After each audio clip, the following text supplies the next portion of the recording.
C'est assez typique des mecs de se dire moi je sais. J'entends des gens qui disent qu'ils savent comment ils vont gouverner la France. Un peu de modestie, un peu d'humilité, bon sang. Nous ne sommes ni des potiches, ni accessoires. Vous avez subi des pressions. Alors, vous avez des bruits d'abord. Déjà, on ne vous répond pas. J'envoie des messages au président, à Elisabeth Borne, pour dire ben voilà, j'envisage de. Et on ne me répond pas. Je crois que les Français n'en peuvent plus des aventures solitaires. Moi, je crois en la force d'une équipe. Pourquoi il s'est dit si je dissous, ça va marcher? Alors que tout m'indique le contraire. Ouais, j'en sais rien. C'est un mystère pour moi. Je ne sais pas pourquoi il a fait ça. Ce qui est vraiment désolant, c'est qu'on n'ait pas eu d'échange. En fait, on ne me calculait toujours pas, malgré 2 ans de présidence de l'Assemblée nationale. Donc ça, c'est blessant. On n'a aucune photo de maman petite, par exemple. On ne sait pas à quoi elle ressemblait. Elle ne sait pas à quoi elle ressemblait. C'est vraiment voilà, la page blanche. Ma mère, le mépris, elle l'a entendu toute sa vie, parce que quand vous n'êtes pas de la bonne classe sociale, quand vous n'avez pas le bon parcours, quand vous n'avez pas les bons ascendants, vous n'avez pas forcément toute la place que vous devez avoir dans notre société aujourd'hui. Dans les yeux d'Agathe. Yael Braun-Pivet. Bonjour Yael Braun-Pivet. Bonjour. Merci beaucoup d'avoir accepté de répondre à ce podcast. Merci pour l'invitation. Merci à vous. Vous êtes la présidente de l'Assemblée nationale et la première femme à occuper cette fonction en France. Rien que pour ça, vous êtes déjà entrée dans l'histoire d'une certaine façon. Protocolairement, vous êtes le 4e personnage de l'État. Tout à fait. Le président, le Premier ministre, le président du Sénat et vous-même. Donc 3 hommes devant moi. 3 hommes devant vous, mais bon, vous avez un peu remonté le classement des femmes, on va dire. Exactement. Depuis 2022, année de votre élection, qu'est-ce que vous vous dites à ce moment-là, quand ça vous arrive, quand vous êtes élu? Qu'est-ce que vous ressentez? Est-ce que vous êtes fière, émue? Est-ce qu'il y a un sentiment de revanche? Alors, il y a un peu tout ça, il y a de la fierté, il y a beaucoup d'émotions parce que c'est un combat que j'ai mené pour être élue. Personne ne m'a donné le perchoir, j'ai vraiment été le chercher. Donc, il y a aussi une vraie fierté d'avoir réussi à le faire. J'ai mes enfants en face de moi, mes parents, ma mère, mes filles, etc. Donc, il y a une émotion familiale, personnelle d'avoir réussi ça et de les voir là, être témoins de ce moment. Et puis, très vite, il y a une immense responsabilité, en fait. Ça vous tombe dessus, en fait, quand vous brisez un plafond de verre, comme j'ai pu le faire, vous vous dites, maintenant, je dois aider les autres. En fait, il ne faut pas que ça soit juste un acte isolé. C'est quelque chose qui, en fait, vous avez une injonction après d'agir, d'agir pour les femmes, de les aider, parce que vous avez réussi quelque chose, mais ça n'est qu'un pas parmi d'autres. Comme si vous aviez un peu une mission à ce moment-là. Ouais. Il y a votre fille qui pleure, non? Ouais. J'ai une de mes 2 filles qui pleure, qui est tellement émue, mais parce que c'est un moment, ouais, c'est très puissant en fait. Et puis il y a de l'émotion. L'Assemblée nationale, c'est un chaudron. L'hémicycle, c'est quelque chose qui est assez clos. Là, c'est long, le processus d'élection. Et quand je suis élue en 2022, il y a un hémicycle qui se lève, qui applaudit, etc. Et effectivement, je monte au perchoir et je fais mon discours. Et pendant que je fais mon discours, j'ai effectivement une de mes filles qui est en larmes et c'est très émouvant. Et donc, je suis obligée de le dire, en fait, parce que à ce moment-là, si je n'ai pas cette petite respiration, je sens que moi aussi, il y a l'émotion qui est en train de me submerger. Et donc, en disant, mais je vois ma fille qui pleure, tout le monde se tourne vers ma fille. Ça me permet, moi, de respirer et de pouvoir continuer mon discours. Vous dites, vous êtes allé le chercher, ce poste, on va y revenir, mais ce qui est intéressant dans votre parcours, je trouve, moi, ce qui m'a frappée, et c'est pas banal dans la classe politique, c'est que vous avez eu vraiment plusieurs vies. Ouais. Vous avez été avocate chez un très grand avocat, Hervé Temim, vous avez été expat en Asie, vous avez même créé une start-up dans les voyages. Une antenne des Restos du Cœur dans les Yvelines. Qu'est-ce qui fait que... Et vous oubliez... Et j'oublie certainement. J'ai 5 enfants. Et vous avez 5 enfants? Donc OK. j'ai quand même consacré Ouais. une partie de ma vie à construire cette famille nombreuse qui m'est, si chère et dont on a parlé, en entrée de cette émission. Qu'est-ce qui fait qu'on a plusieurs vies comme ça, qu'on se challenge tout le temps, qu'on se renouvelle? C'est pas évident d'être avocate, puis expat, puis d'être dans l'associatif finalement, Ouais. puis de se dire: «Je vais basculer dans la politique». Mais en fait, ça n'arrive pas comme ça, c'est pas calculé, c'est pas programmé.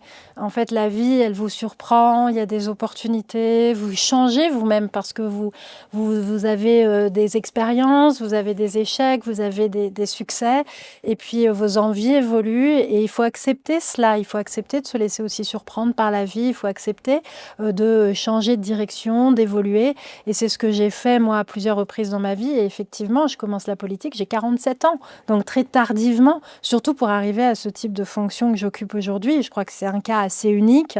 D'habitude, ceux qui arrivent à ces fonctions-là sont des gens qui ont fait de la politique toute leur Toute vie, leur vie, bien sûr, ce ouais. qui n'est absolument pas mon cas. Moi, j'ai eu d'autres vies avant, j'en aurai peut-être après encore, mais c'est ça qu'on voulait en 2017 quand j'arrive en politique, c'était renouveler la classe politique, avoir des gens qui ont d'autres regards, d'autres expériences, des vécus pour l'enrichir, cette vie politique qui Ouais. était quand même assez sclérosée. C'était la promesse du macronisme, qui vous a pas totalement, aidé. Juste, plusieurs vies. Est-ce que ce sont, vos parents qui vous ont donné, envie d'avoir, cette vie-là ou pas du tout? En tout cas, mes parents m'ont toujours montré que c'était, qu'il fallait évoluer, que c'était possible et qu'on pouvait, voilà, grandir, en fait. Puisque mes parents ont eu, plusieurs vies professionnelles aussi. Ils ont beaucoup, bougé géographiquement et donc, Ils ont été ils expats m'ont ah aussi non, ou? non, non, Mmh. jamais. Non, non, mais parce qu'on était mes parents, ils étaient d'un milieu modeste des 2 côtés. Maman, elle a grandi à la DAS, donc elle avait un diplôme, de sténodactylo quand elle a commencé à travailler à 18 ans. Et mon père, il avait, je crois un CAP ou un BEP et donc ils n'ont pas du tout fait d'études. Ils se sont fait à la force du poignet, aussi en travaillant et cetera et ils ont eu plusieurs métiers, comme c'était souvent le cas à l'époque pour les autodidactes Et vous êtes pas dit que ça, et c'était un plafond pour vous? Que comme, vos parents, eux, ne venaient pas d'un milieu, forcément très favorisé ou que vous pourriez pas faire ce que jamais vous je vouliez? me suis jamais dit ça, parce qu'ils m'ont toujours dit et mes grands-parents aussi, que tout était possible et qu'il y avait pas de limite, en fait, à partir du moment où on bossait, où on avait de l'audace, on avait de la volonté. C'est vrai que ma mère m'a élevée avec les fameux «quand on veut, on peut». Elle est toujours, hein, mais un peu dure comme ça. La force de la volonté, elle, c'est avec la force de sa volonté qu'elle s'en est sortie et donc elle m'a élevée comme cela et c'est peut-être pour ça que moi j'ai une volonté farouche et d'imposer, parfois, ma vision des choses et c'est comme ça, je crois que je me suis imposée en politique. Votre mère, c'est une combattante, vous le Ouais, dites, elle a été placée, c'est une ouais. enfant placée. Quand on entend parler, souvent des enfants placés dans l'actualité, c'est pour parler des défaillances, Mmh. soit des structures, soit des familles d'accueil.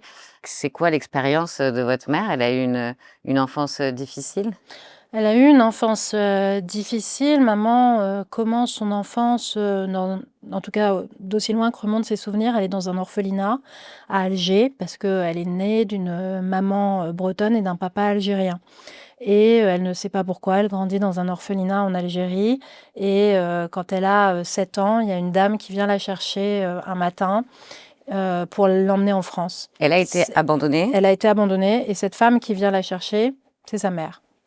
Donc elle découvre à 7 ans sa mère qu'elle biologique. a une mère et elle vient la chercher, elle la prend en France avec elle, et puis, elle était orpheline de père, mais pas de mère et elle va, cette femme, se remarie et va, à plusieurs reprises avoir, des conjoints qui, sont violents à l'égard de ma maman et donc maman a été, battue par donc ses beaux-pères, a été à plusieurs reprises retirée, remise, retirée. Vous savez, ces parcours de ces enfants encore aujourd'hui qui sont, placés, rendus et cetera, qui sont un peu en errance jusqu'au jour où elle a été tellement, battue qu'elle a été hospitalisée longtemps et à ce moment-là, on l'a retirée définitivement, de la à sa mère et à son beau-père et après elle a grandi donc en foyer.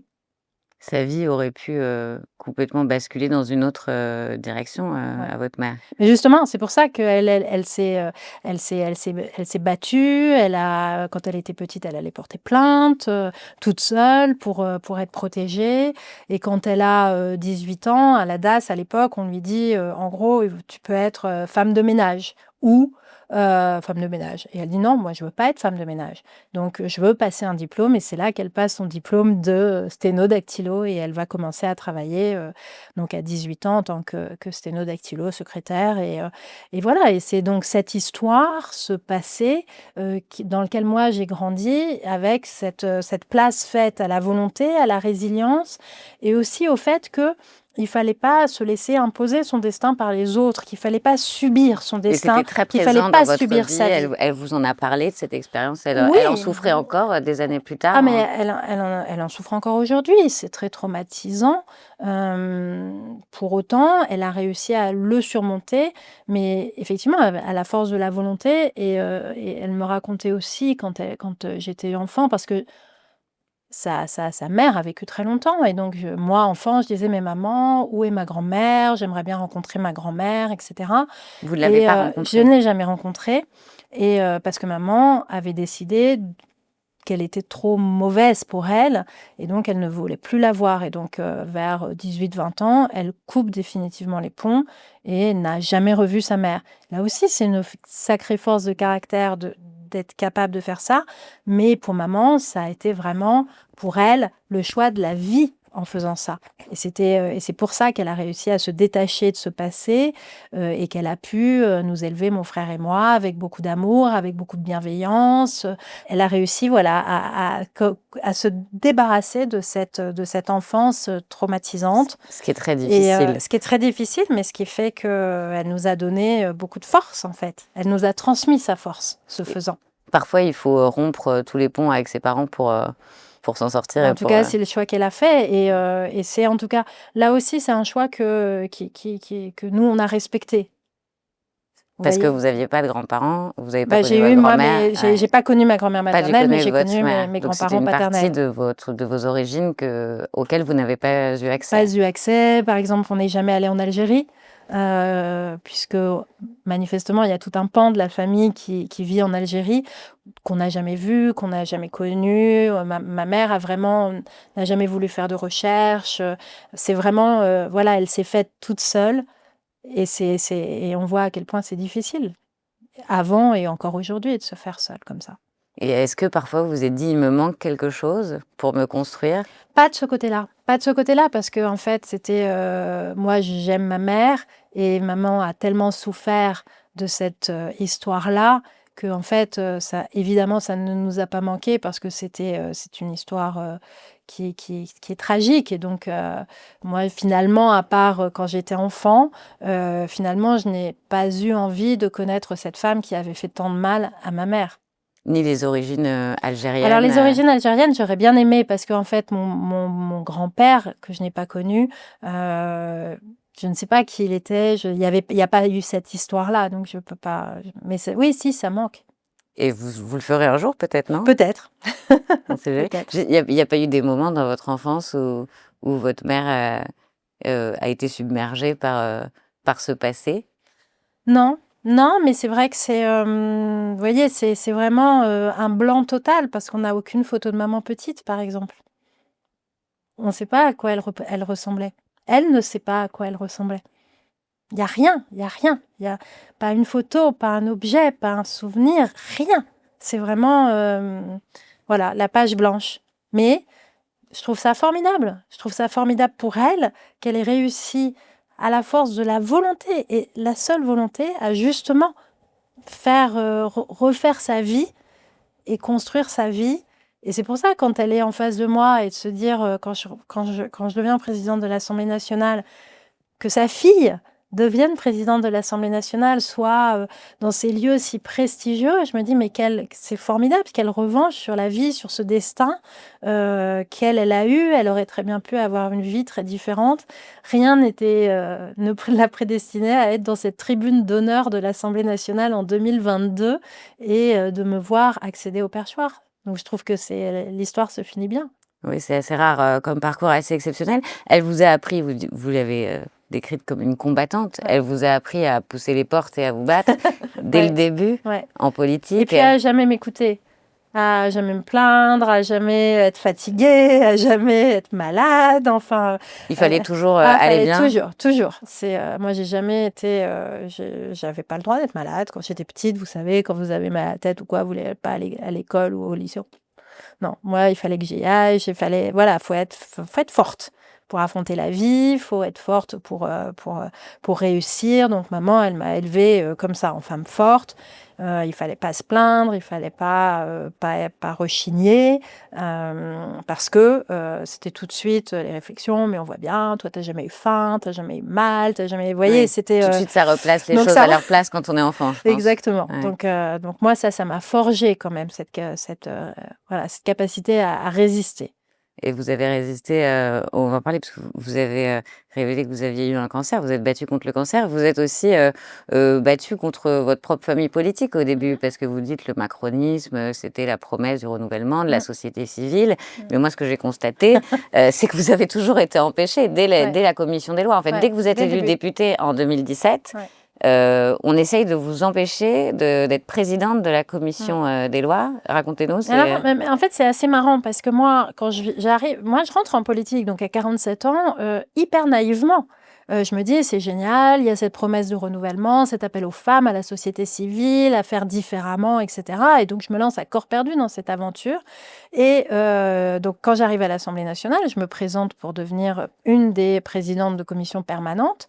J'ai 2 adversaires et on fait un petit speech et puis les députés du groupe vont voter très régulièrement. Il y a une urne, des bulletins de vote, etc. Et je suis élue au premier tour.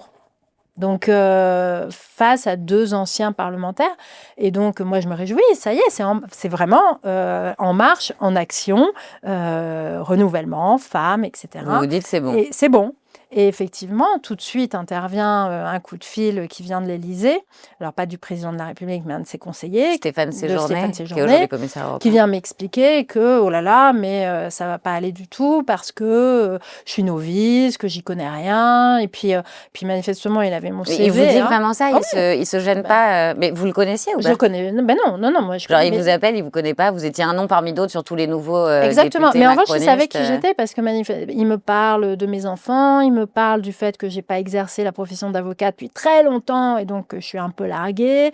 Enfin, voilà. Donc j'ai une explication assez étrange.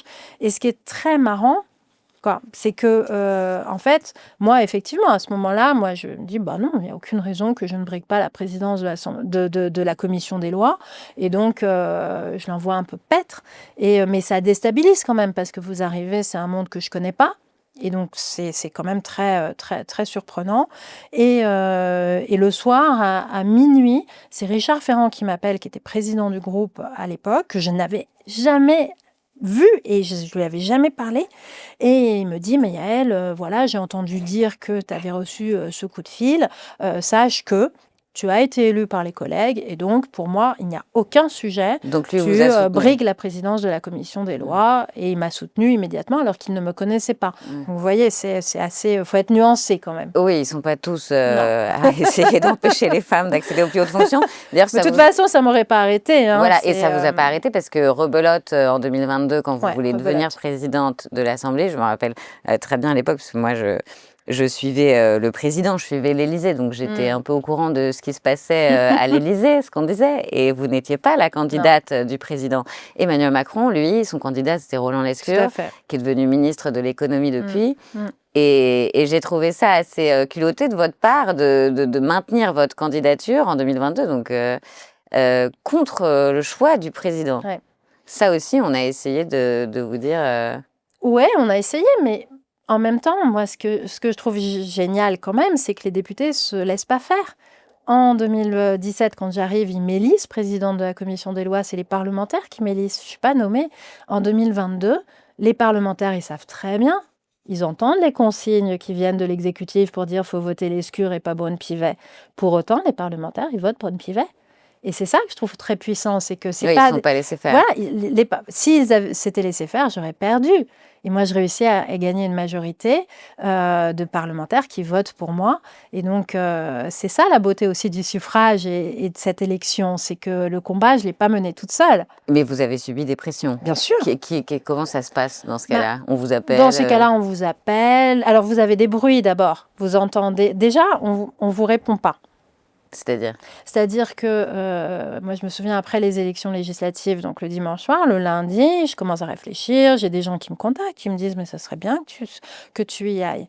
Des députés, des ministres et tout ça qui soutiennent. Vous voyez, par exemple, Bruno Le Maire était en très fort soutien Ancien ministre pour de mon l'économie. élection. Clément Beaune aussi. Et puis moi, j'envoie des messages au président, à Elisabeth Borne, pour dire ben voilà, j'envisage de. Et on ne me répond pas. Là, vous dites, tiens, c'est bizarre. On me répond Elisabeth Borne, qui était première ministre à ce moment-là, elle ne vous répond pas? Ouais. Non, le président non plus. Et puis c'est un coup de fil de colère. Donc, le secrétaire général de l'Élysée, le lundi après-midi, pour me dire que non, je ne suis pas leur choix.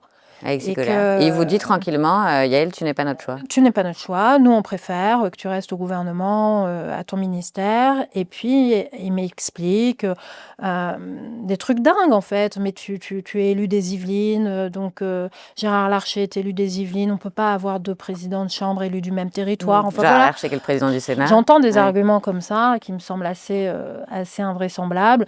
Et puis voilà, donc je raccroche et puis je réfléchis. Et puis le soir, je me dis, non, mais c'est pas... Ça va pas m'arrêter. Ça va pas vous arrêter. Moi, en fait, ça part quand même de la conviction profonde qui est que je pense être capable de le faire et être la bonne personne. C'est aussi ça, c'est pas une fanfaronnade, c'est pas quelque chose, vous voyez, c'est pas... Vous y croyez vraiment? Moi, j'y crois. Mais ça et aussi... je pense que je suis la bonne personne parce que j'ai l'habitude, j'ai été présidente de commission des lois pendant 5 ans, je travaille avec les oppositions, je suis reconnue pour être une femme de dialogue, etc.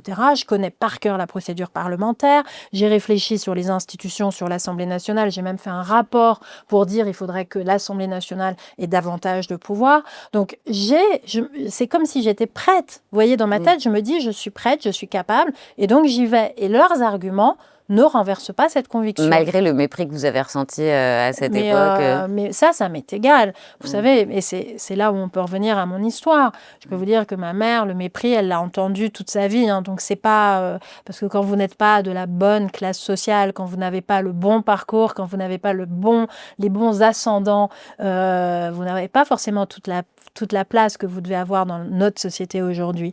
Et donc, voilà, moi, ça, c'est vraiment le genre de truc qui ne m'arrête pas. Je suis à ma place partout. Oui, et il n'y a pas...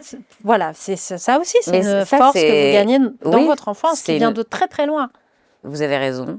Ça vient de très loin parce que souvent aussi, on peut avoir un complexe d'illégitimité ou le syndrome de l'imposteur, surtout dans un milieu que vous aviez découvert depuis quelques années. Vous, dans votre vie, vous n'avez jamais eu cette paralysie, je ne suis pas à la hauteur, je ne vais pas y arriver, je ne suis pas faite pour ça. C'est rare. Jamais. Jamais, mais parce que j'ai été aussi... voilà, j'ai été baignée d'amour quand j'étais jeune et de confiance. Et j'ai fait des études, je suis la première donc à faire des études dans ma famille. Le diplôme légitime aussi beaucoup les choses. Et puis voilà, je deviens avocate. Avocate, c'est la notabilité, c'est vous avez une robe, vous êtes... Donc en fait, non, en tout cas, je me suis jamais sentie légitime et je me suis toujours sentie très à l'aise partout. Mais voilà, je dis bien partout. Je me sens aussi à l'aise dans un centre des Restos du Cœur à faire la distribution alimentaire. Encore aujourd'hui, je continue à y aller de temps en temps, mais je suis aussi à l'aise là que au Palais de l'Élysée ou à l'Assemblée nationale. Je ne fais pas de différence. En fait, je ne m'arrête pas au lieu. Et Emmanuel Macron, juste parce que ça m'a frappé ça, une fois que vous êtes élu, alors qu'il a quand même tout fait pour vous empêcher d'être élu, il vous envoie un message, c'est ça, et il vous dit... Qu'est-ce qu'il vous dit? Il est fier. Et qu'il n'a pas voulu intervenir. Qu'il n'a pas voulu intervenir internes. et qu'il est fier.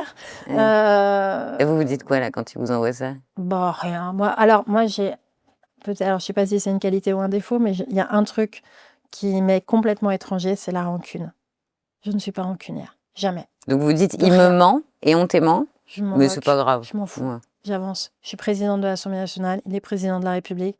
Maintenant, il va falloir qu'on bosse ensemble et qu'on avance. Et donc, moi, ça m'est complètement égal, j'oublie tout. Ouais. Alors, vous étiez pas du tout, de l'équipe rapprochée d'Emmanuel Macron, en fait. Vous êtes macroniste, vous êtes engagée pour Emmanuel Macron, Mais mais oui. vous avez jamais fait partie du Non, premier cercle. jamais. Quand vous devenez présidente de l'Assemblée, vous avez pas le choix. Vous êtes obligée de travailler avec le chef de l'État. Mais Comment ça se mais passe? ça se passe que alors c'est assez amusant parce que quand je suis élue, j'ai des gens de l'Élysée qui, me contactent pour me voir et là, je suis un peu fanfaronne. Je dis: «Non, maintenant, moi, mon interlocuteur, c'est le président de la République» et donc Ils ont pas dû apprécier. non, ils ont pas apprécié. Mais j'ai dit: «Moi, voilà, je suis désolée, mais c'est comme ça et pas autrement» et donc les conseillers peuvent voir mes conseillers, mais moi, mon interlocuteur, c'est le président et donc je vais me mettre à peu près 2 semaines à le voir, mais je le vois en tête-à-tête. Il finit par vous Il finit recevoir. par me recevoir en tête-à-tête et on échange et c'est la première fois de ma vie que je vois le président de la République en tête-à-tête à ce moment-là.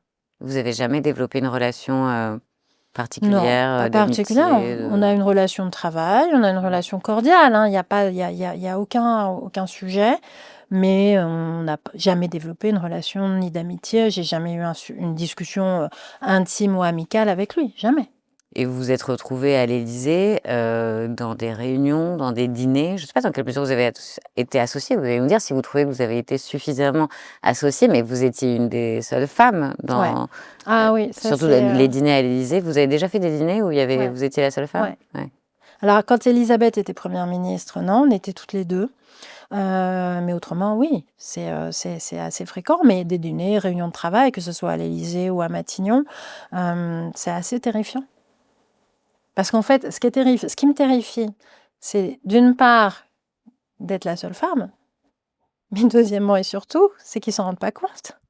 Ça les dérange pas? Ça les dérange pas. Et que s'il y avait pas de femmes, ça les dérangerait pas, ils s'en rendraient même pas compte. C'est ça qui est terrible, c'est qu'on est complètement invisibilisés et que la question, du genre ne se pose pas. Et Mais si elle attendez, se vous nous pose parlez pas, juste des on va pas macronistes la qui ont fait régler, la hein. parité et qui voulaient, Mais donc, en fait, c'est les macronistes, c'est tous les cercles de pouvoir. ouais. Faut Oui, quand mais même, ils ont quand même affiché, non, mais Emmanuel Macron, c'était la clairement, mais promesse du non, mais renouvellement, faut dézoomer parce que en fait, vous voyez, ce matin, j'étais à Santé Expo pour faire une déambulation et rencontrer les acteurs de la santé. J'ai vu des tables rondes encore uniquement composées d'hommes et je leur faisais la remarque, ils disaient: «Ah oui, non, mais vous savez, machin». Donc en fait, ils font pas attention. Les gens ne font pas attention et c'est ça qui est inadmissible aujourd'hui en 2026. Il faut que chacun prenne sa part et qu'on ait des cercles qui soient des cercles mixtes, quel que soit le secteur, quel que soit le milieu, quel que soit le niveau de responsabilité. Ça n'est plus acceptable qu'il n'y ait que des hommes autour d'une table. Ça n'est pas possible. Vous pensez que s'il y avait plus de femmes, la politique en sortirait grandie? Ouais. Qu'elles ont quelque chose de particulier à apporter? Mais simplement la mixité apporte quelque chose. En fait, moi, je veille, par exemple, dans la composition de mon cabinet, j'ai autant d'hommes que de femmes, mais j'ai aussi des jeunes de 20 ans, des personnes qui abordent les 60 ans. C'est important d'avoir des profils divers, d'avoir des gens qui viennent d'univers différents pour avoir des multiples regards. Il ne faut pas avoir des gens qui viennent du même moule. Donc, si vous n'avez que des hommes énarques qui ont fait toute leur vie de la politique, c'est sûr que, effectivement, ça va avoir un impact sur la façon d'en faire et surtout sur les décisions qui sont prises. Et vous voyez, l'absence de femmes autour de la table fait que des sujets majeurs comme les questions de santé des femmes sont insuffisamment pris en compte dans notre pays depuis des décennies. Ça a un impact direct et ça a un impact direct sur la vie des femmes. Tous les sujets féminins, tout ce qui est encore comme frein, notamment en matière de gynécologie, en France et tout, pour les femmes, c'est aussi C'est parce que ce sont les hommes qui ont pensé Évidemment, ouais. évidemment, mais on voit encore aujourd'hui, j'étais avec des femmes qui sont dans des start-up sur la santé des femmes. Elles me disent toutes qu'elles ont beaucoup plus de mal à lever des fonds que les hommes, parce que bien souvent, les comités d'investissement ne sont composés que d'hommes. Et il est avéré que des comités d'investissement d'hommes investissent sur des start-up d'hommes. Et ça n'est pas acceptable. Et vous avez déjà essayé de les sensibiliser à ça? Alors, on a voté des lois pour mettre justement de la mixité dans les comités d'investissement, etc. Mais donc il y a la loi et puis après il y a la parole et c'est pour ça que j'en parle autant parce qu'en fait, et c'est là on revient à mon élection, à quoi ça sert d'avoir une femme présidente de l'Assemblée nationale si elle n'embrasse pas ces sujets d'inégalité entre les hommes et les femmes qui nous coûtent de l'argent sur notre croissance, etc. C'est pas juste un sujet, vous voyez, simplement d'égalité pour la photo, pour la galerie, pas du tout. Ça a un vrai impact impact sur les destinées de notre pays. Et sur la santé des femmes. Et sur la santé des femmes. Vous avez souffert concrètement de sexisme en politique ou pas? Il me semble que vous dites que c'est vraiment quand vous êtes rentré dans ce milieu, dans la politique, que vous avez ressenti le vrai sexisme, la misogynie. J'ai découvert le sexisme, l'antisémitisme quand je suis arrivée en politique. Aussi, ouais. C'est vraiment, et ça c'est brutal en 2017, le sexisme avec toutes les réflexions qu'on peut avoir. Mon adversaire en 2017 aux législatives me renvoyait aimablement dans ma cuisine avec mes enfants. Donc vous voyez des trucs un petit peu raides.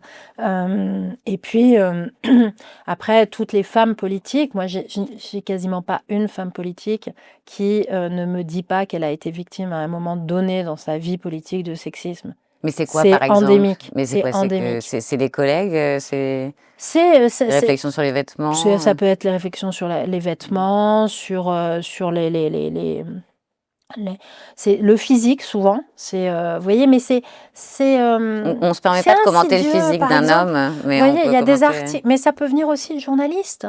Moi, j'ai eu des articles où il y avait d'un côté le ténor de la majorité, de l'autre côté la grande blonde. Dans un article. Vous voyez, c'est du sexisme ordinaire.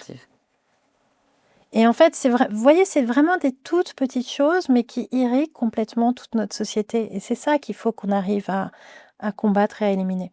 C'est un milieu de macho, la politique. Vous disiez l'antisémitisme aussi. Pourquoi, en politique, vous avez découvert l'antisémitisme dès 2017? Parce que exposé.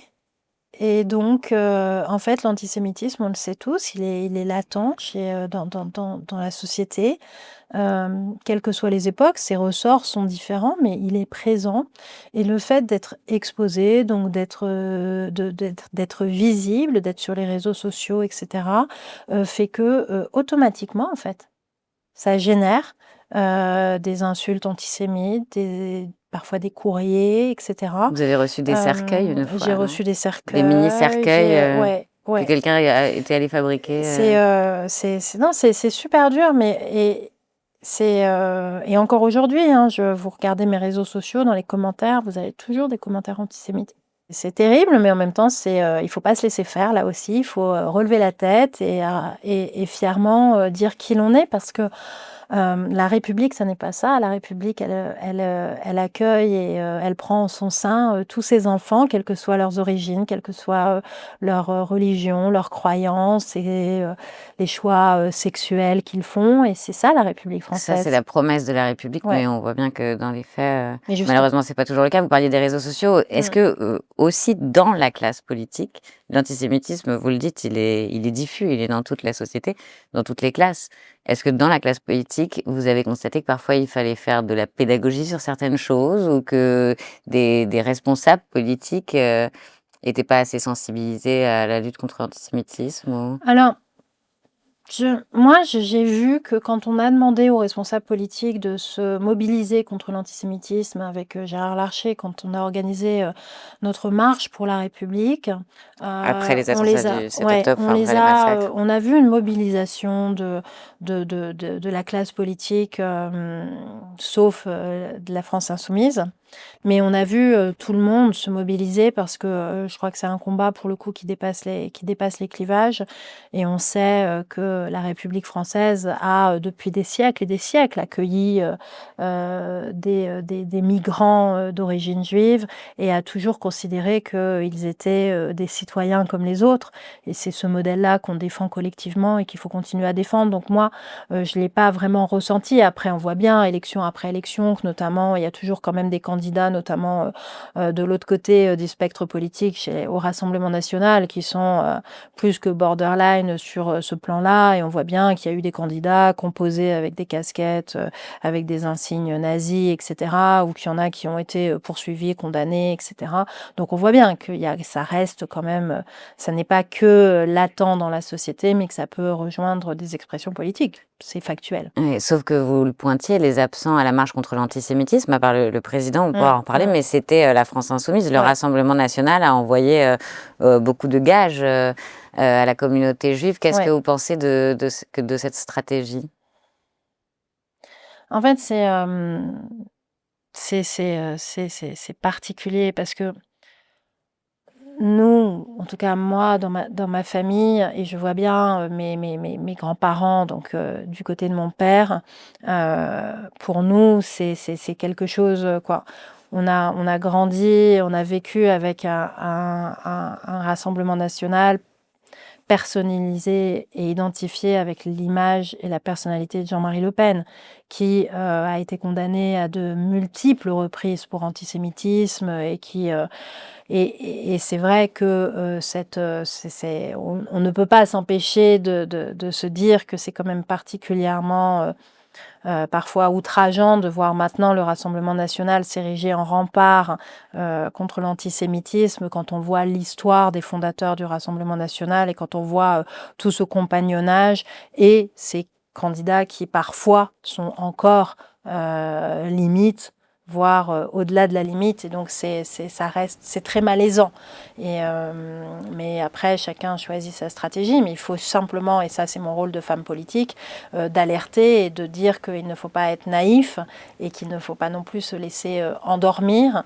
On a quand même un parti, le Rassemblement national, qui porte des idées qui, pour moi, à travers notamment son projet de loi sur l'immigration, qui sont contraires au pacte républicain auquel on est attaché.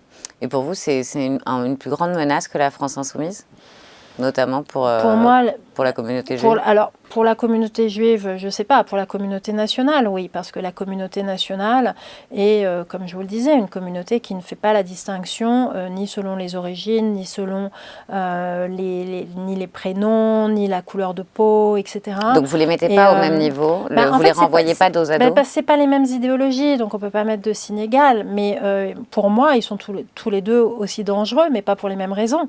Pas pour les mêmes raisons, mais tout aussi dangereux. De toute façon, moi, je suis une femme modérée.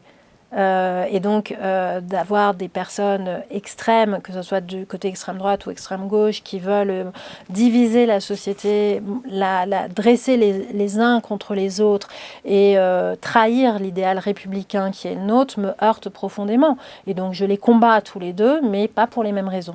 Vous faisiez référence à vos grands-parents. Donc, du côté paternel, vous descendez de l'immigration juive polonaise et juive allemande. Tout à fait. Et j'avais entendu, je crois que vous avez eu cette formule assez jolie, vous dites, ce sont des gens qui ont embrassé la vie seuls avec une valise. Ça veut dire quoi? Mais parce qu'ils sont venus tous les deux, alors séparés puisqu'ils ne se connaissaient pas, mais sans rien en France. Ma grand-mère est arrivée vraiment, ils ont quitté l'Allemagne, elle avait 15 ans, elle avait une valise à la main. Ils ont quitté Munich en 1933 et sont arrivés en France sans rien. Mon grand-père venait, lui, de Pologne et il est arrivé à la fin des années 20, une valise à la main, sans rien. Et ils se sont construits ici, ils ont fait leur vie, ils se sont battus pour la France. Mon grand-père était dans la Légion étrangère, puis dans la Résistance. Et ils ont en même temps embrasser la France, la République, la nation, comme jamais. Et mon grand-père, il nous a laissé des écrits. Il avait écrit alors il n'avait pas été à l'école. Lui aussi était orphelin. Et dans ses écrits, il dit plusieurs choses qui, moi, m'ont beaucoup frappé et qui me marquent encore aujourd'hui. Il dit, très vite, j'ai commencé à aimer la France comme si c'était ma patrie de naissance. Et ça, c'est avant la guerre. Donc, on sent qu'il a embrassé la France, qu'il l'a accueilli et qu'il a aimé ce pays toute sa vie. Et alors qu'il était orphelin, qu'il a crevé de faim, qu'il a porté des sacs de charbon quand il avait 9 ans pour vivre, qu'il n'était pas payé, etc. Il dit plein de fois, j'ai eu de la chance. J'ai eu de la chance de rencontrer un tel, j'ai eu de la chance de pouvoir faire ça. Et alors que quand on voit sa vie, on se dit, mais oui, effectivement, il a eu follement de la chance, mais en même temps, il a eu tellement de difficultés à embrasser, à surmonter. Et en fait, je trouve que c'est fascinant, cette idée de voir toujours la vie du bon côté, de voir toujours la vie façon positive et de se dire toujours qu'il y a pire, alors qu'on a été dans les pires des situations, mais il y a toujours pire. Et ça Et aussi, ça m'a construit. oui, il vous a transmis ça. Il vous a beaucoup parlé, de la guerre, de sa vie difficile, de la Légion étrangère Ouais. aussi, qui est très particulier, la Légion Il étrangère. il en parlait au début beaucoup et plus il a vieilli, plus c'était difficile pour lui d'en parler et plus les émotions remontaient et c'était trop dur, il pleurait. Il m'a beaucoup parlé de tout l'aspect résistance quand ils étaient en Haute-Savoie. Et là, il s'est vu mourir plusieurs fois, c'était terrible parce qu'il y avait, pendant la guerre, mon père naît à ce moment-là, donc il naît dans un chalet, on est en hiver, on est au milieu de la guerre, ils sont recherchés, etc. Et donc on voit que c'était qu'il avait jamais surmonté toutes ces douleurs et cette adversité. On parlait, du Rassemblement national et de la France insoumise. On voit que tout le monde se positionne un peu, à l'approche de la présidentielle. Vous pensez que ce choix pour les Français, ce duel entre LFI et le RN, il est inéluctable ou pas? Ah, pas du tout. Pas Pas du du tout? tout, il n'est pas du tout inéluctable. On va se battre, on va proposer des choses et moi je ne crois pas que mon pays soit un pays qui tombe dans les mains des extrêmes, que ce soit l'extrême gauche ou l'extrême droite. Tous les gens que je rencontre, en tout cas la grande majorité, me dit que ce n'est pas leur souhait et donc il faut à nous, du bloc central, du camp des modérés, de proposer un projet, une vision, une équipe qui fasse que ce soit plus désirable que ces extrêmes qui trahiraient notre promesse républicaine. Donc on va se battre et moi je me battrai, mais jusqu'au bout. Le Rassemblement national au second tour, ça, vous pensez pas que, quoi qu'il arrive, de toute façon, ce sera Marine Le Pen ou Jordan Bardella qui sera un des deux adversaires? Ça sera peut-être, mais c'est pas quoi qu'il arrive. Vous savez, une campagne, moi je crois vraiment en la capacité de la politique que nous pouvons avoir, de faire changer d'avis les Français sur tel ou tel aspect, de leur donner envie d'autre chose, etc. C'est ce qui s'est passé à plusieurs reprises pendant notre vie politique. Vous savez, les élections ne sont jamais gagnées d'avance et nos livres d'histoire sont pleins de gens qui étaient élus un an avant, que ce soit à la mairie, aux législatives, à la présidence de la République et qui n'ont jamais été. Et voilà, donc il faut pas être défaitiste. Il faut pas être défaitiste. Vous pensez que vous allez y arriver avec le club de macho? Parce que vous avez dénoncé un club de macho, tous ces candidats hommes à la présidentielle, notamment à droite et au centre, c'est ça? Mais bien sûr, mais on les retrouve un peu partout, hein, ces machos. Moi, ce que je veux, c'est que nous soyons, nous, femmes, politiques, associées, que nous puissions construire des projets ensemble. Nous avons des voix, nous avons des parcours, nous avons des convictions. Et donc, nous devons évidemment participer à la construction d'un projet, d'une vision, et après, pouvoir être en capacité de les incarner. Et donc, on va se battre pour ça, mais c'est encore absolument ahurissant qu'on doive aujourd'hui, en 2026, se battre juste pour avoir le droit d'être assise à une table.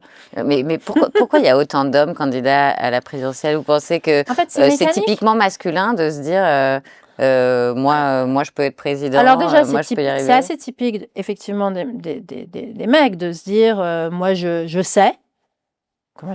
J'entends des gens qui disent qu'ils savent comment ils vont gouverner la France. Un peu de modestie, un peu d'humilité, bon sang.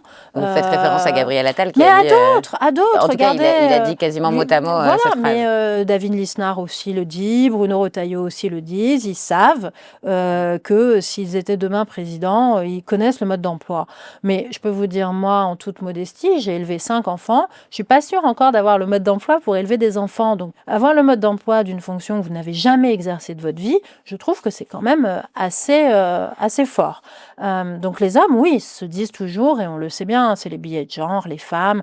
Nous, on se dit l'inverse, on se dit je vais pas y arriver, je suis pas capable, je suis pas compétente. Est-ce qu'il n'y a pas aussi une présomption de compétence quand on est un homme qui s'est un peu installé dans la société? Oui, mais cette idée que les hommes savent mieux, que les hommes peuvent mieux. Il y a plein de facteurs qui veulent ça. Mais pour en revenir aux hommes qui sont là candidats, en fait, il y a l'effet mécanique de je suis chef de parti et donc comme je suis chef de parti, je suis candidat.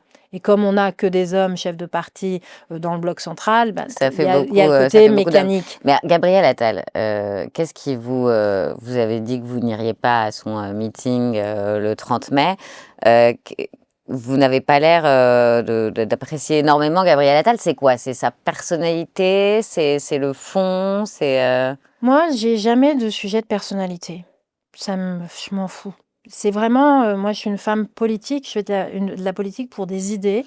Oui, mais Et pour la présidentielle, la mais je- personnalité, ça compte quand non, même. mais ça compte. Mais en fait, ce que d'abord, moi, je me bats pour qu'on puisse d'abord construire un projet.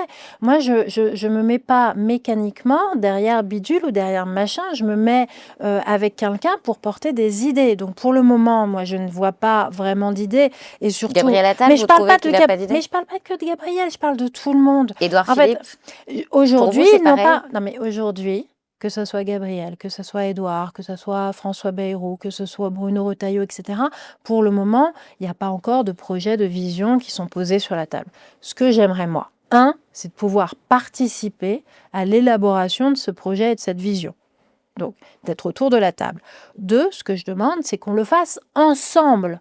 C'est ça mon point. C'est de dire qu'aujourd'hui, ils partent tous, chacun en silo, et puis ils vont donc construire un projet chacun en silo, et après peut-être qu'on se retrouvera. Alors, Moi je ensemble dis, de il faut où à faire où? De qui à l'inverse. qui? Il faut d'abord se mettre autour de la table, Mais qui? construire ensemble le projet et la vision, et après, regarder qui pourra l'incarner le mieux. Et celui qui peut l'incarner le mieux n'est pas forcément l'un de ceux-là, n'est pas forcément un chef de parti. Ça peut être une autre personnalité Qui, qui par est exemple? extérieure. Mais Ça qui? peut être Xavier Bertrand, ça peut être Elisabeth Borne, ça peut être un chef d'assemblée, Gérard Larcher, ça peut être moi, ça peut être une personnalité extérieure type Christine Lagarde qui n'est pas encartée dans aucun de ces partis-là. Vous avez cité Ça- des personnalités du bloc central que vous appréciez. que j'apprécie, qui sont compétentes et qui pourraient très bien porter cette vision commune. On n'est pas obligé d'avoir en tête de pont un chef de parti. C'est ça que j'essaye de dire. Et je dis surtout, Édouard Philippe et Gabriel bâtissons Attal peuvent... ensemble quelque chose qui nous permette d'incarner un collectif. Moi, je crois que les Français n'en peuvent plus des aventures solitaires. Moi, je crois en la force d'une équipe. Et J'entends ce que vous aujourd'hui, dites, je mais ne vois pas quelle équipe d'équipe. il y a de Braun-Pivet? Donc, Ben, on a justement. entendu Xavier Bertrand, Elisabeth Borne, Gérard Larcher, Christine Lagarde. Vous voulez vous mettre autour de la table avec Bruno Retailleau aussi?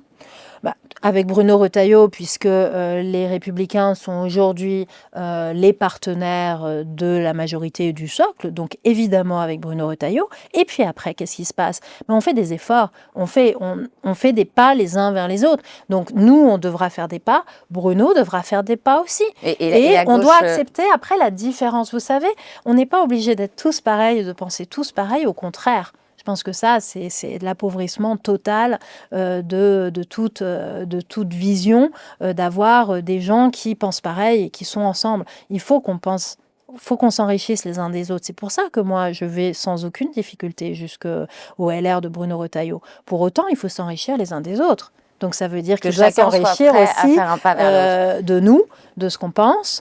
La gauche social-démocrate, Et la si elle gauche sociale. Braun-Pivet, Et aussi, est-ce qu'elle pourrait participer? Est-ce que Raphaël Glucksmann, François Hollande, Bernard Cazeneuve Bien pourraient se mettre autour de la table? bien sûr, bien sûr. Mais de toute façon, vous savez, c'est ce qu'il faudra faire. C'est ce qu'il faudra faire probablement après les législatives. C'est ce qu'on devrait faire aujourd'hui. En vrai, C'est-à-dire construire une coalition. Aujourd'hui, on devrait le faire. Moi, ça fait 2 ans que je demande à ce que ça soit fait à l'Assemblée nationale depuis 2024. On n'a pas de majorité à l'Assemblée nationale. Il faut constituer une majorité pour pouvoir gouverner la France. Ben, cette majorité, il faut la constituer avec les forces avec lesquelles vous partagez quelque chose. Et je crois qu'une vision de la République, une vision des valeurs de la République, la capacité de la République à s'occuper de chacun, une vision d'un modèle social, d'un modèle économique et une certaine vision du progrès, l'attachement à l'Europe, Vous etc. partagez des Et choses. vous voyez, on en revient à quoi? À ce qui était promis en La 2017 promesse par originelle du Emmanuel macronisme. Macron. Exactement. Oui. Sur le papier, ce que vous dites, c'est intéressant et c'est beau, mais concrètement, comment vous départageriez ensuite la personne qui porterait ce projet qui aurait été élaboré en commun? Parce qu'à un moment, il faut bien choisir. Il faut bien choisir. Alors moi, je pense déjà que l'incarnation a de la force et de l'impact quand finalement ça matche bien avec la vision portée. Il ne faut pas qu'il y ait de dissonance. Et donc, en fonction, c'est pour ça que moi je parle d'abord du projet et de la vision avant de parler de qui. Parce que si vous avez une dissociation entre l'incarnation et le projet, ça ne marche pas. Les Français n'y croiront pas et ils auront raison de ne pas y croire. Et puis, je pense aussi que si on travaille en équipe, vous savez, quand vous travaillez dans un collectif, vous avez très rapidement des personnes qui s'imposent dans leur leadership, d'être en capacité de faire travailler les gens ensemble. Parce que c'est ça dont on a besoin, de faire travailler les gens ensemble. Il y en a des personnalités comme ça animer une équipe, savoir tirer le meilleur d'une équipe. Il y en a beaucoup, des gens comme ça autour de vous? Il y en a, bien sûr. Vous, par exemple, vous pourriez animer une équipe et vous pourriez être cette personne qui porte le projet en 2027 ? Mais bien sûr. Moi, je pourrais. Souvent, j'en parle au président du Sénat et je lui dis que lui pourrait le faire. Vous savez que je l'aime beaucoup et je trouve que c'est une personne de grande qualité. Oui, mais je parle de vous, là. Oui, non, mais je vous parle de... J'ai dit que moi, je pourrais. Vous pourriez. Est-ce que vous en avez envie ? D'autres pourraient. Est-ce que vous en avez envie ? Vous êtes la première femme présidente de l'Assemblée nationale et je le disais déjà, rien que pour ça, vous êtes entrée dans l'histoire. Est-ce que vous vous dites, je suis capable de devenir présidente de la République et j'en ai envie. J'ai envie de m'engager jusqu'à ce niveau-là pour mon pays ? Là encore, je reviendrai sur la nécessaire humilité. Je pense que c'est vraiment vertigineux, cette fonction. Et je suis toujours assez surprise de voir des gens, comme je vous le disais, qui se disent capables de l'exercer sans douter. Je pense que et je pense que c'est très sain le doute dans la vie. Après, est-ce que j'en aurais envie ? En tout cas, moi, j'ai envie que notre pays reste fidèle à ce qu'il est. Et je suis convaincue que je peux contribuer à cela. Après, moi, je m'en fous de savoir à quelle place je suis. Vraiment, j'en ai rien. C'est pas pour vous une histoire de poste ? Non, ça m'est complètement égal. Vous aimez les gens qui doutent, Yaël Braun-Pivet. On comprend que vous pensez que ce n'est pas le cas de Gabriel Attal ou Édouard Philippe. Par exemple, vous avez un projet, vous le proposez aujourd'hui. Eux, ils ont une espèce de pacte de non-agression qui fait qu'ils se sont mis d'accord selon celui des deux qui sera le mieux placé, et bien l'autre se retirera. Quel regard vous portez là-dessus ? À nouveau, je pense que c'est pas la bonne méthode. C'est bien au moins qu'ils aient un pacte, parce que au moins le fait qu'on soit sûr d'avoir un seul candidat au bout du compte, c'est quand même au moins la possibilité de la victoire, alors que si on a plusieurs candidats, c'est l'assurance de la défaite. Après, à nouveau, moi je pense que c'est pas une bonne façon de faire, parce que c'est pas comme ça que vous constituez un projet commun, une équipe. Moi, je demande à ce que le travail programmatique soit fait en commun avant, parce qu'autrement, on va se diviser pendant des mois, et donc on n'arrivera pas à incarner après cette unité que d'autres incarneront. Et c'est ça, moi, qui m'ennuie. Et vous disiez que Et puis à nouveau, quand même, il y a cette problématique de est-ce qu'il y a une femme autour de la table quand ce genre de décisions se prennent. En fait, et c'est pour ça que moi je suis montée au créneau fort aussi sur ce fameux comité de liaison entre les différents partis de la majorité qui ne comporte que des hommes. En fait, ça n'est plus possible et ça me révolte. Ça, c'est Gabriel Attal qui l'a mis en place. Mais ça révolte toutes les femmes de ce pays. Hein. Je ne suis pas la seule, je suis le porte-voix de ces femmes qui en ont marre d'être invisibilisées et qui en ont marre d'être sur des strapontins. Nous ne sommes ni des potiches, ni accessoires. Il n'est pas féministe, Gabriel Attal ? Mais en fait, je vois ça fait plusieurs fois que vous venez sur Gabriel Attal, mais moi je pense que vous dites, je vous écoute. Non, mais parce que en fait, c'est là où moi je me bats contre un système. Je me bats pas contre Gabriel Attal, je me bats pas contre Édouard Philippe. C'est mes amis, c'est mes partenaires politiques. Donc mon sujet, c'est pas eux. En creux, quand même, Yaël Braun-Pivet, en creux, vous faites quand même vous commencez un peu le droit d'inventaire du macronisme qui est arrivé sur des promesses de renouvellement, de proximité. Je vous parle pas que de ce sujet, hein, sur plusieurs sujets. Ne serait-ce que sur le dialogue avec les autres partis, vous disiez Emmanuel Macron aurait dû plutôt tendre la main à la gauche, à la droite. Qu'est-ce qui n'a pas marché pour vous aujourd'hui ? Ça fait presque 10 ans qu'Emmanuel Macron est au pouvoir, vous êtes engagé pour lui. Quels sont les plus grands échecs de la promesse ? Mais justement, on a un vrai échec démocratique. Et on voit, moi, je suis côté Assemblée nationale. J'ai jamais gouverné. J'ai pas été Premier ministre. J'ai toujours été parlementaire, sauf pendant un petit mois dans le premier gouvernement d'Elisabeth Borne. Mais ce que je vois, c'est que finalement, l'Assemblée nationale n'a pas été suffisamment écoutée. Et on le voit tous les jours et on le constate et vous le commentez régulièrement. Les Français n'ont pas suffisamment été écoutés. On a eu des manifestations, on a eu les Gilets jaunes, on a eu des manifestations sur les retraites, on n'a jamais fait de consultation, il n'y a jamais eu de référendum. Il y a eu des innovations démocratiques avec les conventions citoyennes, ça c'est quelque chose de formidable, mais vous voyez à quel point on a du mal à mettre en œuvre les conclusions des conventions citoyennes sur la fin de vie. On n'a toujours pas terminé, alors que la convention citoyenne, elle date d'il y a plus de 3 ans, et la convention citoyenne sur les temps de l'enfant a été complètement enterrée, alors qu'elle propose des choses formidables. On a donc insuffisamment traité et écouté l'Assemblée nationale, pas écouter les citoyens et pas de consultation citoyenne, pas de référendum en 10 ans, c'est quand même dommage. Et la négociation sociale, on ne va pas dire qu'elle a super bien marché. On voit bien que les syndicats ont continuellement dit qu'ils n'avaient pas suffisamment été associés, etc. Et les collectivités, elles aussi, n'ont pas suffisamment été associées à la gestion du pays. Donc en fait, il faut Un un pouvoir trop gigantesque individualiste et acte pas... de confiance envers chacun de ces acteurs-là. Et c'était la promesse de 2017. Il y avait cette promesse de dépassement des clivages, cette promesse d'oxygéner notre démocratie. Ça n'a pas été Il vous a réalisé. déçu, Donc Emmanuel ça, Macron? c'est un vrai échec. Après, on a fait des très belles choses. On parle de la vision européenne du président de la République, la vision militaire qui est importante, où on a doublé le budget sur le plan de notre sécurité. Donc il y a eu des très Il y a eu bons des belles résultats. choses, mais est-ce qu'il vous a déçu quand même? Ben, après, Parce que c'est pas rien de tout plaquer pour s'engager derrière non, un c'est homme. pas rien. Mais je me suis engagée plus que derrière un homme, c'est pour des idées, pour faire une transformation, pour redonner confiance aux gens. Et on voit à quel point là-dessus aussi on a échoué. Les Français n'ont pas plus confiance dans leurs hommes et femmes politiques aujourd'hui qu'hier. Après, ce qu'on voit aussi, c'est que tout ne peut pas venir d'un seul homme. Et c'est la raison pour laquelle moi je crois qu'il est important de changer profondément de méthode. C'est pour ça que je parle beaucoup de méthode, parce que en fait, conduire le changement quand c'est décrété d'en haut par un homme seul, ça ne marche pas.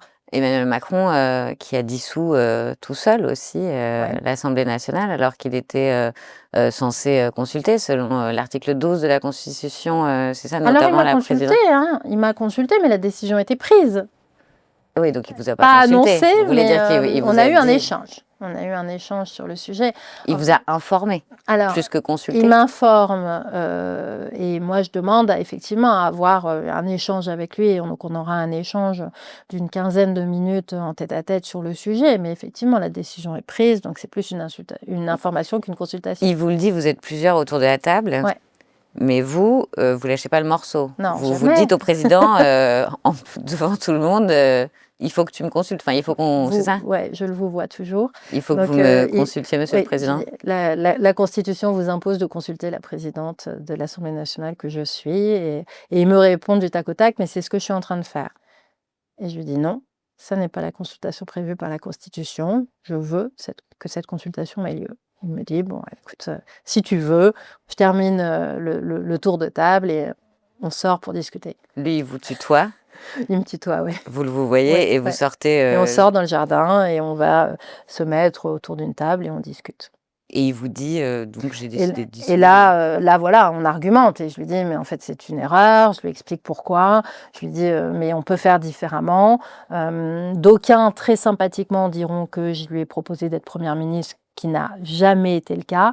Mais en revanche, je lui dis, vous vous trompez parce que on peut avancer et on peut bâtir une coalition avec les Républicains. Et donc, ils ne vont pas renverser le gouvernement à l'automne parce qu'on peut construire ensemble. Donc, bâtissons avec les Républicains un pacte de coalition. Et je lui dis, laissez ce travail se faire pendant l'été. Et en septembre, vous pourrez nommer un nouveau gouvernement qui portera cette coalition avec les Républicains. Et je lui dis, et si jamais, pendant le cours de l'été, on n'arrive pas à former cette coalition, il sera toujours temps de procéder à la dissolution de l'Assemblée nationale en septembre. Voilà ce que je lui dis. Et qu'est-ce qu'il vous répond? Il me dit qu'il n'y croit pas du tout, que les Républicains ne viendront jamais dans un système de coalition, qu'il vaut mieux profiter de ce moment-là, de prendre tout le monde par surprise, d'organiser des élections rapides, etc., Il était etc. très sûr de Donc lui. il était très sûr de lui, il n'écoute pas mes arguments, mais au moins, je suis peut-être la seule en France à avoir la chance, vous voyez, comme mon grand-père, de pouvoir lui dire ce que je pense avant qu'il annonce ces mots fatidiques à la télévision. Juste à quel moment, enfin, pourquoi selon vous le président, contre tous les éléments, contre ce que vous lui avez dit, contre les sondages qui présageaient rien de bon en cas de dissolution, après des européennes catastrophiques pour lui, pourquoi il s'est dit si je dissous ça va marcher? Alors que tout m'indique le contraire. Ouais, j'en sais rien. C'est un mystère pour moi. Je ne sais pas pourquoi il a fait ça. Ce que je crois déceler, c'est que la décision était prise, même avant les résultats, et que c'est pas quelque chose qui a été impulsif, que ça a été discuté, échangé avec certains. Après, à nouveau, ce qui est vraiment désolant, c'est qu'on n'ait pas eu d'échange. Et c'est vrai que là, ça m'a un peu heurtée parce que je fais partie de sa majorité. Donc il y a la consultation de la présidente de l'Assemblée prévue par l'article 12, mais il y a aussi l'échange qu'il aurait pu avoir avec moi en tant que président de l'Assemblée, bonne connaisseuse de l'Assemblée nationale, de ses équilibres politiques, proche de Gérard Larcher et donc du président du Sénat, LR. Donc il aurait pu avoir mon éclairage pour prendre sa décision plusieurs semaines avant. Vous voyez, et c'est peut-être ça, moi, qui m'a le plus heurté, c'est le fait que, en tant que figure, comme on dit, de la majorité et bonne connaisseuse de l'Assemblée nationale, il ne m'est pas intégré dans son processus décisionnel. Ça voulait bien dire que, en fait, finalement, il ne me considérait pas du tout comme faisant partie de sa majorité, etc. Et c'est ça, en fait, moi, qui m'a blessée, parce que j'avais le sentiment que j'étais quantité négligeable, vous voyez. Et ça, ça heurte, parce qu'effectivement, vous dites, moi, je rentre en politique à 47 ans, 2017, moi j'y crois, c'est pour ça que je change de vie, etc. Et d'être à ce point, finalement, toujours, en fait, on me calculait toujours pas, malgré 2 ans de présidence de l'Assemblée nationale. Donc ça, c'est blessant. Malgré votre fonction et malgré le moment extrêmement grave, malgré cette décision extrêmement grave, ça a été un moment douloureux dans votre carrière politique, ça? C'est super douloureux parce que tout s'arrête du jour au lendemain, à la seconde. J'avais plein de projets pour l'Assemblée nationale. Je faisais beaucoup de choses, beaucoup d'innovations, notamment tournées vers les citoyens. J'ai créé un prix de la photo politique, un festival du film politique. Je fais des permanences citoyennes, des assemblées des idées avec les citoyens, etc.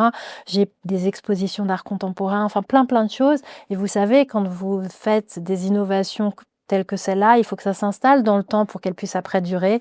Et au bout de 2 ans, j'avais le sentiment qu'on me coupait un peu les ailes, en fait, pour tous ces projets-là. Et puis c'est d'une brutalité folle parce que tout s'arrête d'un coup. Donc tous les collaborateurs, mais de tous les parlementaires, sont virés du jour au lendemain. Il n'y a pas d'entretien préalable. L'entretien préalable, c'est l'annonce de la dissolution. C'est ça la précarité du monde politique. Et ça, c'est une précarité totale. Et puis après, ça a laissé plein de gens sur le carreau, des parlementaires sur le carreau, des collaborateurs sur le carreau. Et moi, j'ai des collaborateurs qui se sont pas remis de cette dissolution parce que du jour au lendemain, vous tombez dans la précarité. Vous savez, vous avez vos indemnités, mais quand même, vous avez perdu votre job. Les gens, ils ont des emprunts, ils ont des loyers, enfin, ils ont des vies, ils ont des projets de vie. Et on a besoin dans la vie de pouvoir se projeter, etc. Et la dissolution, c'est pas négligeable, hein. Chaque député a en gros 3 collaborateurs. Donc vous faites le compte, c'est 1500 collaborateurs qui sont sur le carreau du jour au lendemain. Et dans le camp d'Emmanuel Macron, c'est quoi? Ils se sont sentis trahis par leur propre chef, finalement? Il y a eu un sentiment Il y a eu un sentiment de trahison et puis un sentiment aussi de mépris. Parce que j'ai des parlementaires, notamment les parlementaires des grandes villes, qui étaient en dépouillement quand ils ont appris la nouvelle. Donc le scrutin, leur bureau de vote n'avait même pas fini de dépouiller qu'ils apprennent qu'ils ont l'info. C'est dur, hein, quand vous êtes engagé en politique. Vous savez, je sais qu'il ne fait pas bon être engagé dans notre pays en politique, que les gens trouvent qu'on est bourré de défauts. Moi, ce que je vois, c'est des engagés, des gens qui ils sacrifient tout pour la politique, pour l'exercice du mandat. Les députés, ils bossent, 70 heures, 80 heures par semaine. Ils sont tout le temps en déplacement, ils sont jamais chez eux. Il y en a qui mettent en péril leur santé, leur vie de famille et cetera, et c'est vrai que vous faire jeter comme ça, en une seconde, c'est très violent par rapport au sacrifice que ça implique, la politique. Malgré les sacrifices que ça implique, j'ai reçu avant vous dans ce podcast François Hollande, Bruno Retailleau, Xavier Bertrand notamment, qui ont insisté tous sur la dimension sacrificielle de la vie politique, la distance que ça place avec ses enfants, avec sa famille, le fait pour Bruno Retailleau notamment de même plus pouvoir parfois se balader, profiter des choses simples. Et encore eux ont fait de la politique un peu toute leur vie, ils en font depuis très longtemps, vous en faites depuis moins longtemps. Mais est-ce que parfois, vous avez l'impression de passer à côté de votre vie, de renoncer à des choses essentielles pour pouvoir Non, jamais. occuper vos fonctions? Jamais, parce que je renonce jamais aux choses essentielles. Je loupe pas un anniversaire de mes enfants, jamais, quoi qu'il se passe. Et vous en avez 5 donc J'en ai 5. D'ailleurs, il me semble qu'un jour, vous n'étiez pas là. Ouais, à un dîner à l'Élysée. Oui, exactement. Et Pour c'est te parce que dire, vous aviez c'était pour moi, l'anniversaire de votre fille. l'anniversaire. Non, Ah, donc c'était c'était le mien. votre anniversaire, tout à fait, c'est vrai. C'était le mien.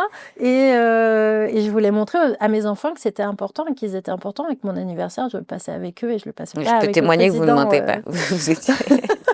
Non, mais c'est important. Non, je loupe aucun moment essentiel. Je suis toujours là pour eux. Quand ils en ont vraiment besoin, je suis là. C'est important pour moi, c'est vital. Et je me suis toujours dit, jamais je sacrifierai ma vie de famille et la vie de mes enfants à la vie politique. Jamais. Vous êtes un peu Wonder Woman, non? Parce que vous êtes présidente de l'Assemblée, vous avez 5 enfants, vous arrivez à avoir du temps pour vous, ce qui peut sembler impossible avec un agenda pareil. Comment vous faites? Les choses sont réglées c'est du au sport de millimètre haut chez niveau. vous ouais, comment ça se passe? C'est de l'organisation? C'est de l'organisation. On fait tous les dimanches soirs, quand on est à la maison, on fait le planning de la semaine, qui est là, quand, etc. Comme ça, on sait s'il y a 1 ou 2 dîners en commun. Et voilà, on les sanctuarise. Vous notez dès le dimanche, dès le dimanche soir, les moments familiaux. Voilà, c'est ça. Là, maintenant, on a même fait pire pour les anniversaires parce que j'ai des enfants qui sont partis de la maison. Donc là, on les a notés sur l'année, vous voyez, pour dire là, on ne loupera pas, etc. Donc c'est sanctuarisé dans l'agenda. Après, c'est faire du sport, c'est faire attention, etc. Et puis tout donner, en fait. Moi, je prends finalement peu de temps pour moi toute seule. C'est du temps avec les enfants, du temps en circonscription pour continuer à avoir cette action de député de terrain. C'est du temps pour l'Assemblée nationale. J'essaye de bien m'organiser. C'est compliqué, mais ça me permet d'avoir un bon équilibre. Et en ayant un bon équilibre, je crois que j'arrive à agir justement en politique. Les deux vont ensemble. Les deux vont ensemble. Vous nourrissez de ces deux facettes-là. Votre mari vous aide, j'imagine? Alors, il m'aide à la maison. Il est devenu féministe avec le temps. Mais oui, il aide à la maison. Les enfants aident puisqu'ils sont grands. Chacun prend sa part, en fait. On vit en collectivité. Yael Braun-Pivet, je voudrais qu'on parle d'un moment de votre vie.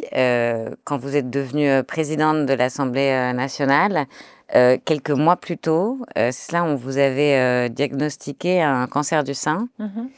Et vous avez décidé de ne pas le dire tout de suite et de mener tout de front.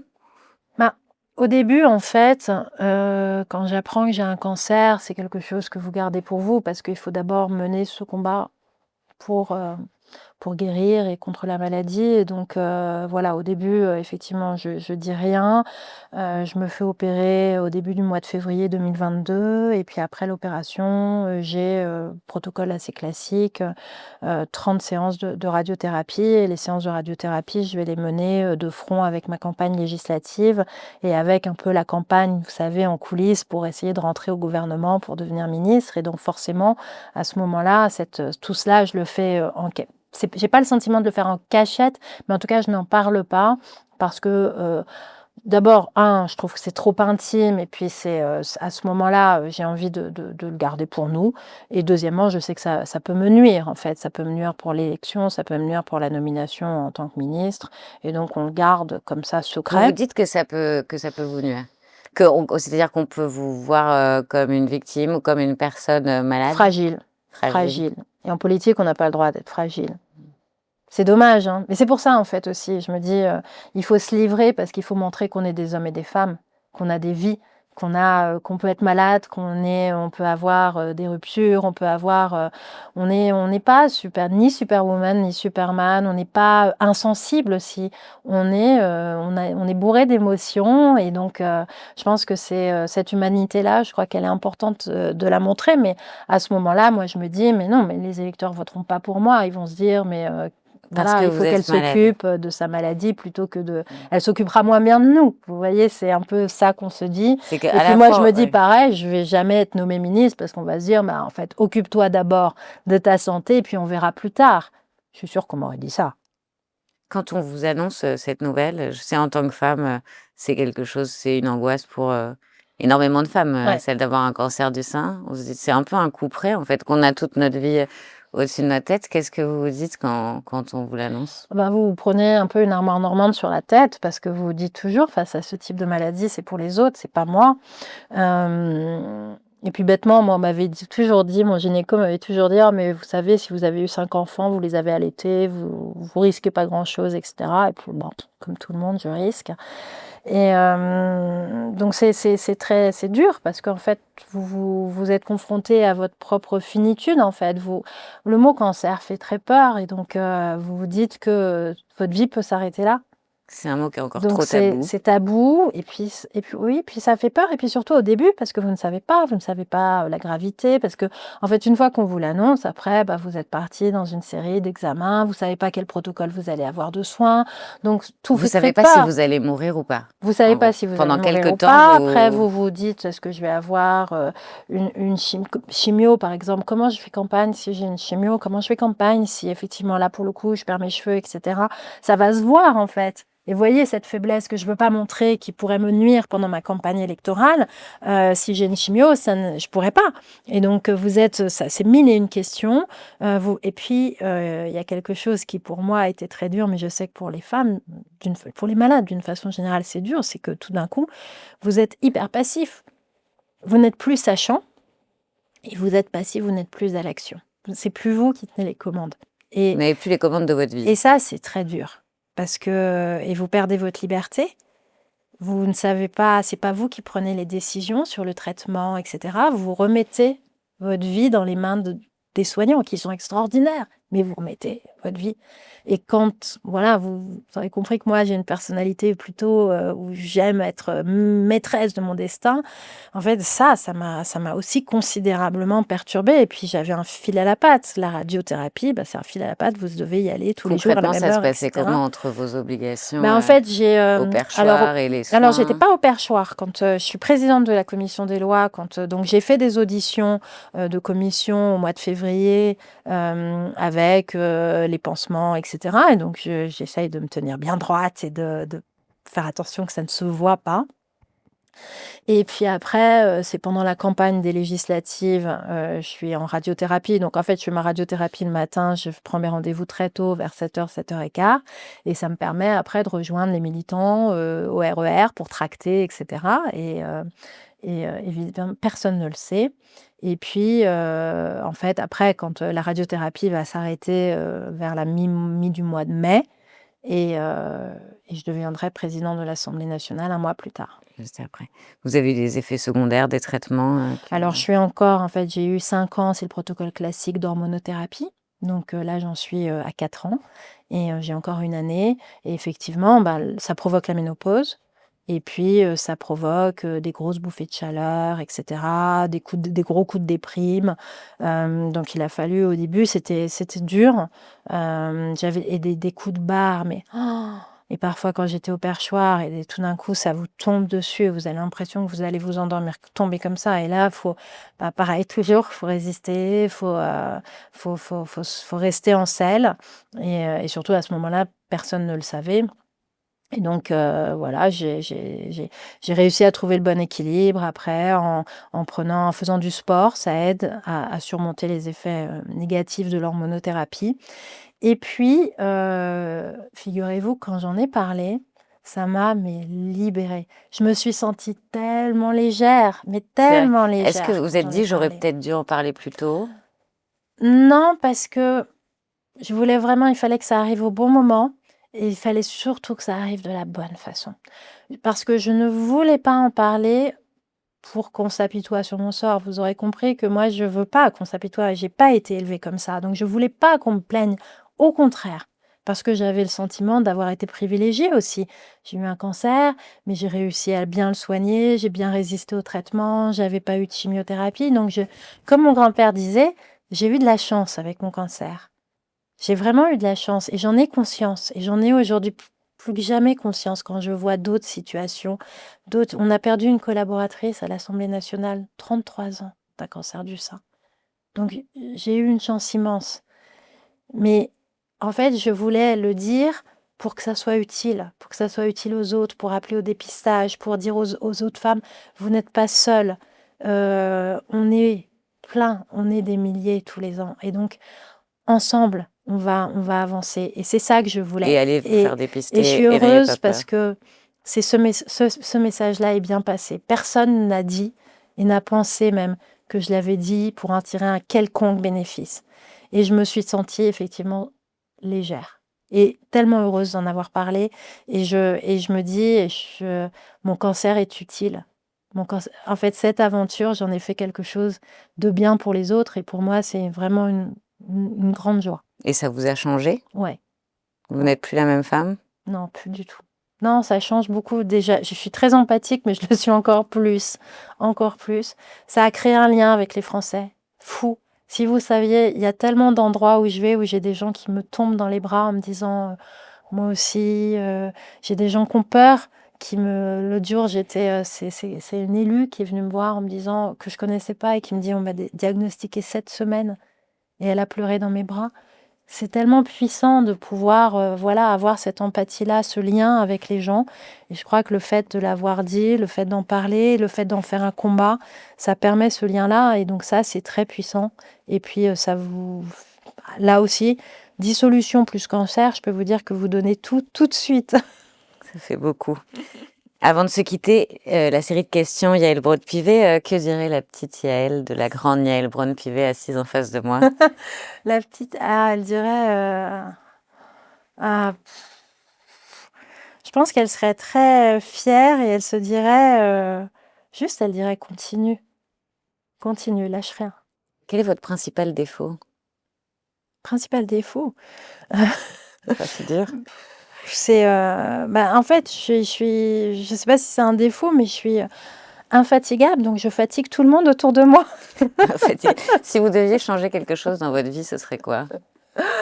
Non, je changerais rien du tout. Rien du tout. J'adore ma vie et je m'estime très chanceuse, je changerais rien. Je suis très heureuse. Est-ce que vous avez peur de la mort? Plus maintenant, parce que plus maintenant en fait. J'avais peur de la mort, mais plus maintenant parce que déjà je me dis tout ce que j'ai voulu faire est en place autour de moi. Je vois mes enfants, ils sont élevés, ils sont grands, ils sont beaux, ils sont forts. Et donc je me dis voilà, j'ai accompli. Si je devais partir demain, ça serait pas un drame pour eux. Qu'auriez-vous aimé que votre mère vous dise et qu'elle ne vous a jamais dit? Ah, ma mère, elle est pas bavarde et elle est pas. Maman, elle a jamais été très loquace sur les mots d'amour, en fait, ma mère. Et donc, peut-être que j'aurais aimé qu'elle soit plus loquace, justement, mais elle y peut rien. Elle n'en avait tellement pas reçu. Mais je sais qu'elle m'aime, mais comme voilà, je sais que je suis le Mais elle soleil vous a de pas sa dit qu'elle vie. vous aimait. Je sais mais elle le dit, mais c'est toujours un peu maladroit. Mais je le sais, mais peut-être que voilà, il aurait, voilà, mais c'est pas grave. Et votre père, qu'auriez-vous aimé qu'il vous dise? Mon père est plus bavard et plus loquace, mais non, mais je crois que mes parents sont tellement fiers. Vous savez, mon père. Il ne se passe pas une séance de questions au gouvernement où il n'est pas devant sa télé à prendre une photo de moi, de la télé. Aujourd'hui Encore aujourd'hui. encore aujourd'hui. Ça fait 4 ans que je préside l'Assemblée nationale, donc je peux vous dire qu'il en a vu des séances de questions au gouvernement. À chaque fois, il regarde l'entrée en séance à la télé. Et il a maintenant 82 ans. et il prend une photo et il m'envoie un message. Je monte au perchoir, vous pouvez être sûr, j'ai un message de mon papa qui est derrière sa télé et je trouve ça tellement émouvant. Merci beaucoup, Yael Braun-Pivet, d'avoir répondu à mes questions, d'avoir Merci à vous. participé. Merci à vous.